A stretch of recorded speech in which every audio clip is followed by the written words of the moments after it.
के छ मिठाई र बिस्कुट यतिले शेयर बच्चाको लागि कर्मचारी राख्छन् मात्र त सिंहमारी त दोकानमै काम गर्नु नै नेपालमा नेपालमा पाइन्छ भारतदेखि त आउँछ नि सब चिज भन्सारबाट भारतदेखि नेपालमै कम्पनी छ अच्छा नेपालमा छ यो बाको कम्पनी छ त्यहाँ नेपालमा किन नबोल्नु ड्युटी गर्न आएको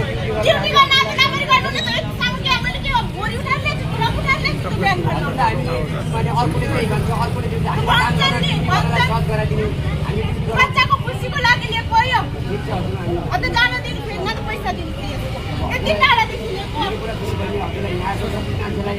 मलाई थाहा होइन यहाँको बारेमा म 3 सालपछि आएको यहाँ फर्स्ट टाइम आइरहेको छु यहाँ बेन गरेर चाहिँ हामीले ब्यान के ब्यान गरे त यहाँ पनि गर्नु न ब्यान यो त बाबुले ढोला हेरौँ ढोला के छ मिठाई र बिस्कुट यतिले शेयर बच्चाको लागि कर्मचारी राख्छन् मात्र के पैसा पराउने कि फ्रीमा आउँछ और आउनु के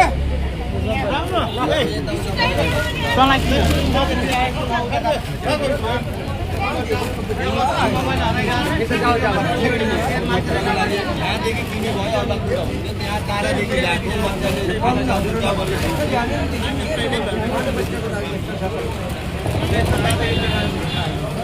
अरू भएको भन्ने पनि यहाँदेखि अरू नल्याउने भनेर त लिएर आएको थिइनँ म यहाँ सुत्दा छोडेर आएको छु म अरूमा म हजुरलाई के भन्छु भने नेपाल सरकारबाट सामान त्यसलाई ब्यान गरेको तपाईँले सूचना हेर्नु होला मेरो कुरा सुन्नु पहिले हजुरले न्युज समाचार हेर्नु भएको छ नि मेरो कुरा सुन्नु हजुरले बुझ्नुभएन पढे लेखेको मान्छे हो 100 रुपियाँभन्दा बढीको सामानको भन्सार भन्नु यो भन्सारमा पर्दैन बहिनी यो भन्सारमा पर्दैन त हजुरले बुझ्नु न यत्रो पढे लेखेको मान्छे नेपालमा पाइयो कि